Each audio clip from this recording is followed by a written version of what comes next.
Nadie duda que los procesos de enseñanza y aprendizaje que ocurren en las aulas constituyen el corazón de la escuela. Investigaciones nuestras e investigaciones realizadas en todo el mundo muestran que las buenas prácticas de enseñanza no solo están acompañadas por muy buenos docentes, sino que también la práctica pedagógica del director influye en que en la escuela se aprenda. No obstante, es habitual escuchar a mis colegas directores decir que esta es la dimensión pedagógica de su tarea, es la que le presenta el mayor de los desafíos. Las otras dimensiones de su trabajo, cuando se tienen que ocupar de cuestiones institucionales, comunitarias, administrativas, ocupan un tiempo que no siempre dejan espacio para su práctica pedagógica. Esto es hasta paradójico porque lo central de la escuela es la enseñanza, el director debería ocuparse de lo central de la escuela y muchas veces esto le resulta imposible. ¿Cómo se construye la dimensión pedagógica de la práctica del director? Una puerta de entrada posible es a partir de las observaciones de clase. Y estoy hablando tanto de directores de escuelas primarias como también de escuelas secundarias. El director tiene que construir un rol de asesor, de poder asesorar a sus docentes. Y cuando digo asesorar, no me refiero a capacitar. Me refiero a acompañar, a sostener las prácticas, a abrir espacios de diálogo, espacios de escucha, espacios para desnaturalizar lo que el profe ya tiene naturalizado. Y este es un espacio a construir entre el director y el docente. Posiblemente un director de una escuela secundaria no pueda hacer esto con todos sus profesores, pero va a tener que elegir un foco por donde empezar a trabajar y construir esta práctica de asesoramiento, que es la que va a generar algún tipo de cambio o algún tipo de mejora en su práctica. Muchas veces, hablando con directores, aparece como un gran temor a entrar al aula, un gran temor a la devolución que deberían hacer a los docentes, sobre todo si no pertenecen al mismo campo disciplinar. Nosotros sostenemos que en realidad un director no solamente puede, sino que parte de su práctica pedagógica consiste en acompañar, en asesorar, e implica un trabajo colaborativo. Un director no debería tener todas las respuestas, no se espera que las tenga, pero sí puede abrir un espacio de interrogación, de pensar junto con un colega profesor para inaugurar otras prácticas en el aula. ¿Qué observa un director cuando observa una clase? Bueno, la observación es una práctica situada, va a tener que ver con muchas cuestiones ligadas a su institución, ligadas al docente que va a observar, a los estudiantes, o sea, no podemos generalizar demasiado. Sin embargo, hay algunas cuestiones ligadas a la observación, como podríamos decir básicas, que podrían estar presentes en todo acto de observación que realiza un director en su escuela.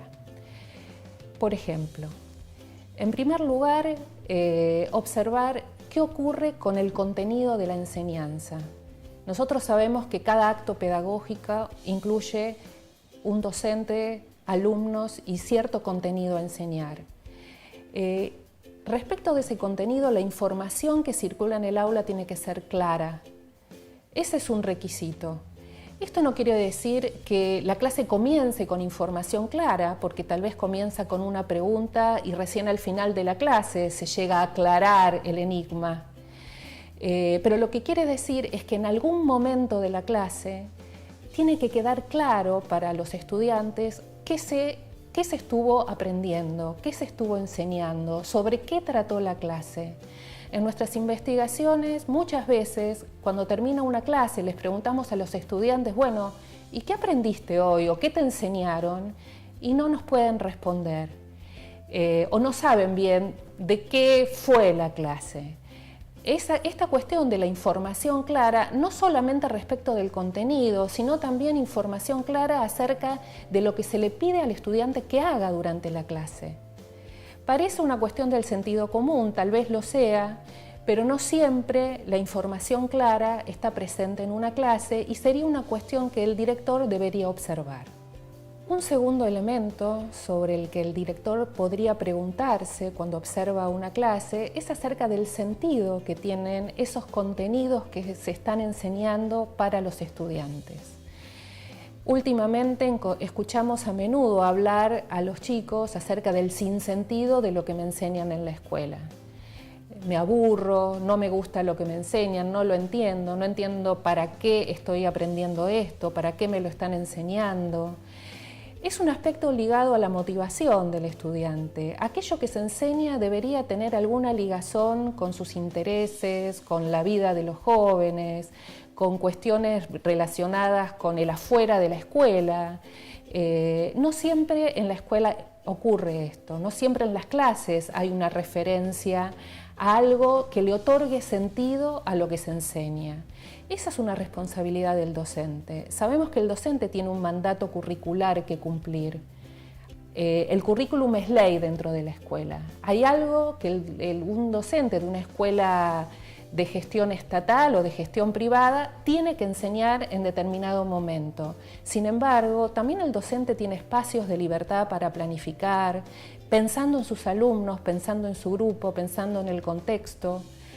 Es ahí donde la pregunta del sentido encuentra un lugar. O sea, creo que un trabajo importante del docente es cuando planifica y cuando enseña, pensar en el sentido de aquellos contenidos que enseña para sus alumnos. Un tercer aspecto que el director podría enfocar cuando observa una clase es qué tipo de interacción ocurre dentro del aula. ¿Cómo se da esa interacción? ¿Interactúa el docente con todos sus estudiantes? ¿Interactúan los estudiantes entre sí? ¿Se dirige solamente a un grupo y hay un grupo que siempre permanece aislado? En unas investigaciones que hicimos en la universidad hace poco tiempo, descubrimos una categoría de estudiantes que las llamamos estudiantes invisibles. ¿Por qué? Porque eran estudiantes que no interactuaban con ningún docente. Ningún docente los reclamaba, les preguntaba, les pedía tareas, eran los que quedaban aislados. La interacción o la participación en clase es uno de los rasgos centrales de la inclusión educativa. Creo que es un rasgo esencial que un docente debe tener en cuenta cuando enseña y que un director debe tener en cuenta cuando observa en una clase. O sea, ¿qué tipo de interacción se da? Es una interacción que interroga sobre lo que el estudiante está aprendiendo. Es una interacción que solo ayuda a que el docente continúe con su enseñanza y solo pide una muletilla para avanzar con lo que quiere decir, porque en casi todos los casos se trata de un tiempo que no sobra y de un contenido que es demasiado abundante. Creo que preguntarse sobre la interacción ayuda a pensar una clase, le ayuda al directivo cuando trata de entender qué es lo que pasa en ese espacio y también en un momento posterior de devolución va a ayudar a pensar nuevas interacciones que posiblemente el docente no haya considerado en un primer momento. Otra cuestión central a tener en cuenta es en qué tipo de tarea académica están involucrados los estudiantes durante la clase. ¿Qué quiero decir con esto? El aprendizaje no ocurre a partir de lo que el docente le dice a un estudiante. Un docente se puede pasar temporadas hablando y los alumnos no aprendiendo. Un estudiante aprende a partir de lo que hace, a partir de una tarea planteada por el docente. Una tarea que desde la teoría se suele llamar tarea académica. Las tareas académicas pueden ser de distinto tipo.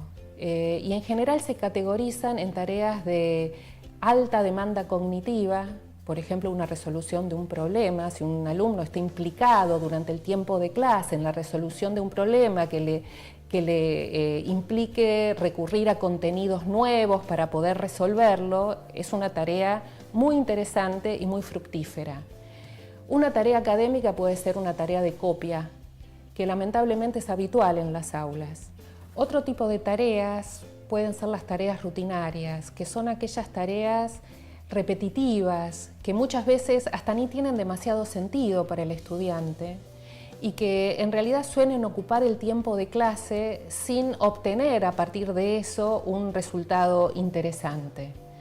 Es muy importante que el director, cuando observa una clase, pueda entender qué tipo de tarea es la que involucra el trabajo del estudiante, porque esa tarea es la que va a predecir su desempeño posterior. Quien predice qué es lo que el alumno va a aprender no es lo que el docente dice en clase, es la tarea que el alumno hace en la clase. Otro aspecto a considerar es la retroalimentación que el docente brinda a sus estudiantes. Habíamos hablado antes de la interacción.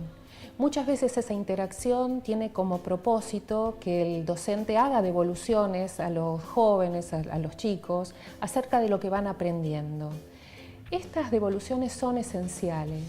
La pregunta que se puede hacer ahí el director es: ¿el profesor realimenta la participación de los estudiantes? ¿Les señala sus errores? ¿Les marca sus aciertos? ¿Los alienta a seguir trabajando? Me parece que eso es un aspecto muy importante de la clase. A veces, por falta de tiempo, el docente no suele enunciar, digamos, este tipo de devoluciones, y sin embargo, para los jóvenes es muy importante escuchar la palabra del docente corrigiendo, alentando, premiando, marcando dónde se equivocó. Y creo que es parte esencial del proceso de enseñanza. Finalmente, una buena pregunta que se podría formular quien observa una clase es la siguiente: si yo fuera alumno de esta clase y hubiese participado de todas las actividades o tareas de las que participaron el resto de los estudiantes, ¿qué hubiera aprendido? Poder responderse a esa pregunta también le da al observador una muy buena información de qué pasó con el proceso de enseñanza y con el proceso de aprendizaje de los jóvenes. Nosotros pensamos que el espacio del aula no es un espacio privado del profesor con sus alumnos, que el director tiene como tarea ocuparse de la dimensión pedagógica de su tarea, y por eso es necesario que entre el aula y que ayude, que acompañe y que sostenga la tarea de los profesores.